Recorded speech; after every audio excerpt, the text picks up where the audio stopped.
Hello students, myself Rajeshri Patil, Assistant Professor, Department of Computer Science. Today I am going to explain about inheritance and its types. So in this topic we are going to explain regarding inheritance definition and how to define a subclass, and there are different types of inheritance we have to have, and what are the different advantages and disadvantages of using inheritance in Java, and some programs on types of inheritance. So now let us study about what does this inheritance means.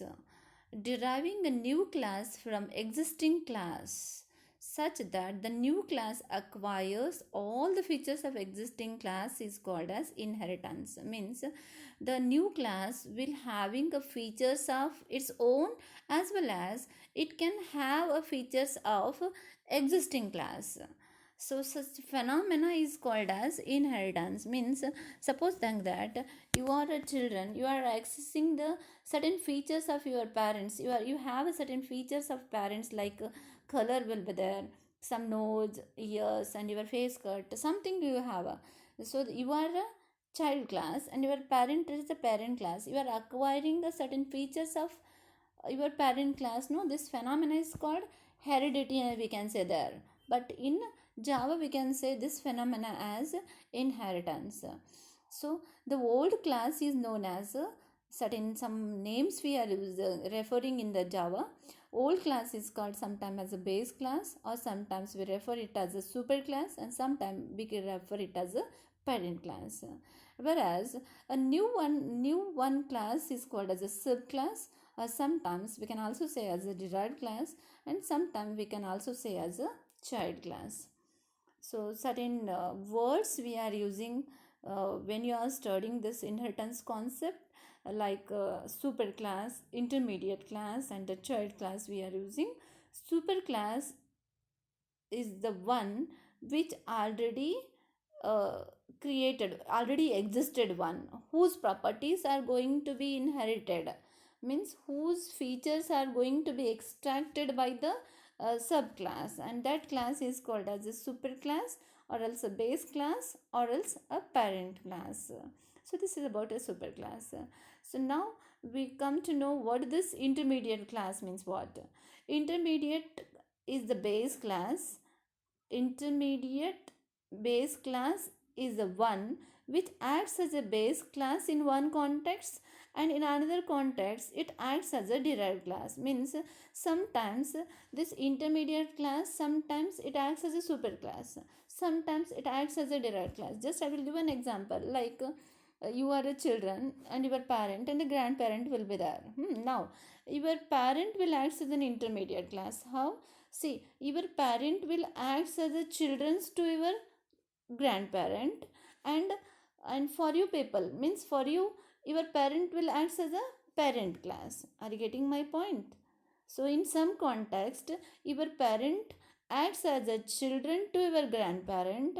In some context, he will act as a parent to you people. So that particular class is called as an intermediate class. Means it plays both the roles. Your grandfather, your father acts as a children. For you people, he will play the role as a parent. So in two role will be played. Same thing intermediate class. Sometime it will act as a base class. Sometime it will act as a child class. Next we come to we let us know about this child class. Uh, the class which inherits the properties of other class is known as subclass. Means this class which inherit the features of other class. No, so that's why it is called as a subclass, or a derived class, or a child class. So now study how can we define the subclass. So here there is a general syntax is there. Class is the keyword followed by a subclass, or a child class, or a old class we can say. Extends means it is extending the features of a superclass. Means it will be inheriting the features of a superclass. We have to provide the class name from which this subclass will be extracting the features. No, that class name you have to provide. Okay, then opening brace will be there. This subclass can have its own variable declaration as well as method declaration, then close the subclass. The keyword extend signifies that properties of a superclass are extended to the subclass. Whatever the properties are there no in a superclass, those features we are extending here, means we are extracting in a subclass. This inheritance we can be implemented, or we can create a subclass by using two way. One is by using extend keyword. This keyword we can use along with the class and abstract class, whereas this implement keyword we can use along with the interface. Means subclass we can be defined by using two keywords. One is extend. This extend can be applied only for class and abstract class, whereas implement keyword we can use only when base class is of interface. Types of interface. Types of inheritance. One is single, another one is multiple, and the third one is multi-level, and the fourth one is hierarchical inheritance. So single inheritance, when a class extends the another one class only, then we call it as a single inheritance. Means there are two class we have. Just I will explain with the figure here. So there is two classes we have. One is A class, another one is a B class. A class is the super class and B class is the child class. This B class will be extracting the features of A class. Only from only single class it will be extracting the features. This concept or this phenomena is called as single inheritance. So this I can explain with the example here. Class A is the superclass. In this one we have a method A, and in that method A we had output statement like base class method. And there is a B class which is extending the features of A class. In this one we have a method B, and in this method B we have output statement that is child class method. Just we are providing the message, that's it. So now we are creating object to the B class, not for the A class. Why? Because the B class will be extracting the features of A class also. If you create an object to the A class, you cannot extract the features of B class. So always keep in mind that always we have to create an object to the child class, not for the base class. Okay, so now we have to create an object to the B class. Then using this object we can call the method of A class as well as we can call the method of B class. So the same thing we are doing here, object dot method A, then object dot method B. This method A calling the method of superclass and method B calling the method of subclass. So output we are getting as base class method and the child class method. Next, multiple inheritance. Multiple inheritance refers to the concept of one class extending more than one base class. Means there is only one class which is extracting the features from more than one base class. Are you getting my point? Suppose you are the children, you are extracting the features from mother as well as you are extracting the features from the father. Some children's having certain colors they will get from the mother, maybe height they will get from the father. Means you are acquiring the features from both mother as well as father, but that phenomena is not allowed here, multiple inheritance, because a class can extend only one class features can be extended at only one time. At a time more than one class features we cannot be added in a single class is not possible. That multiple inheritance is not possible, not supported in Java, but this we can be implement in with the via interface. So to get rid of this problem we can use a interface to implement this multiple inheritance, but Java doesn't support this multiple inheritance. Already you know that the class can extend the features from only a single class is not possible. Possible more than one class features, means at a time more than one class features we cannot be extracted in a single class is not allowed in Java, are not supported by our Java.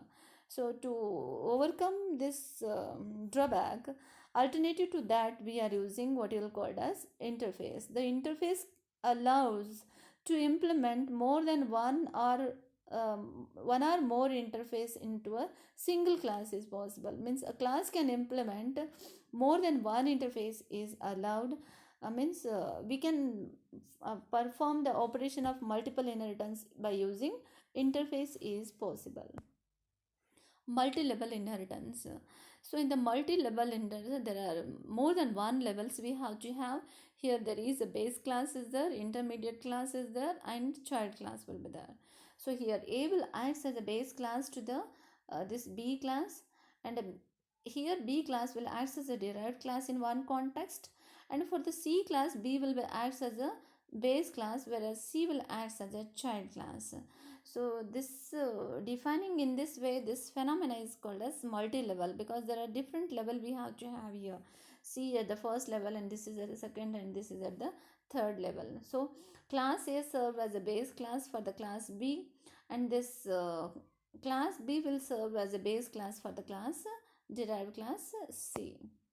And this is the general syntax of using multiple base classes we have here.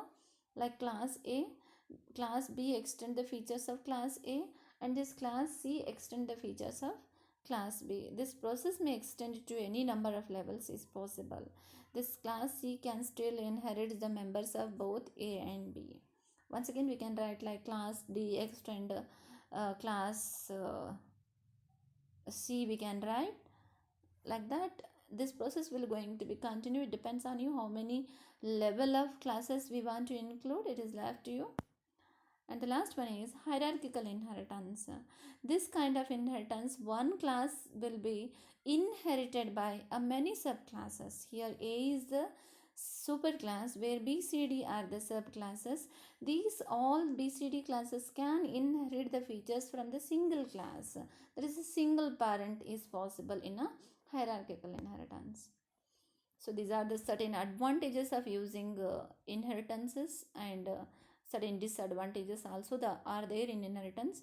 First, let us we see about advantages.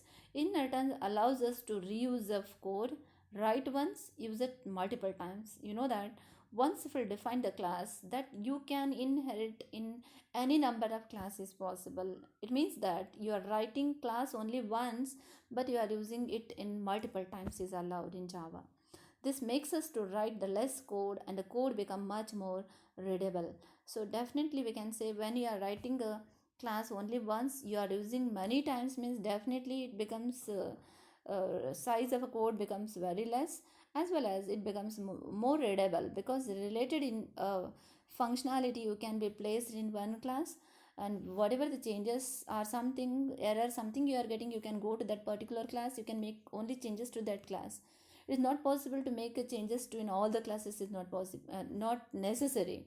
So that's why it becomes more readable as well as more maintainable also, we can say. Redundancy. Redundancy is a good features for data redundancy, because maybe in one class you have a same field and method, maybe same method and field maybe in another class, but this the redundancy may not going to be happen, because that method and member belongs to that class, and this method and member belongs to this class, because there is a class and B class. There also we have a xy method, and here also xyz method, and there is a variable and here is a variable, but that belongs to the A class and this belongs to the B class. There may not be going to be happen any redundancy. And along with the advantages, we have some disadvantages also in inheritance. It can lead to a lot of confusion when the two basis classes implement a method with the same name. Sometimes this may happens when the two base class may have same method. It may create a confusions with method, which method you are extracting, maybe from the A base class or maybe from the B base class you are extracting in a child class C. Sometimes it may create an ambiguity or a confusion to the programmer. And the second one is Java not support the multiple inheritance as well as hybrid inheritance also. And you know that multiple inheritance in the sense a single class cannot access more than one class features at a time. Same thing problem will be happened with the hybrid inheritance.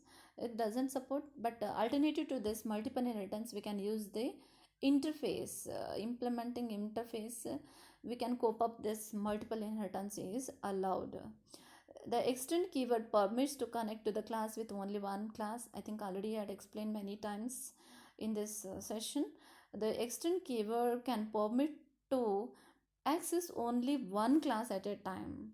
Link is established into a single direction. I think you know that whatever the connectivity will be going to be taken place only in one directions, means a single level, like one class to the another class, that connectivity or link going to be established only for one class to the another class, only in a single direction is possible. So these are the certain disadvantages of inheritance are there. So these are the books I had referred to prepare this ppt. Thank you.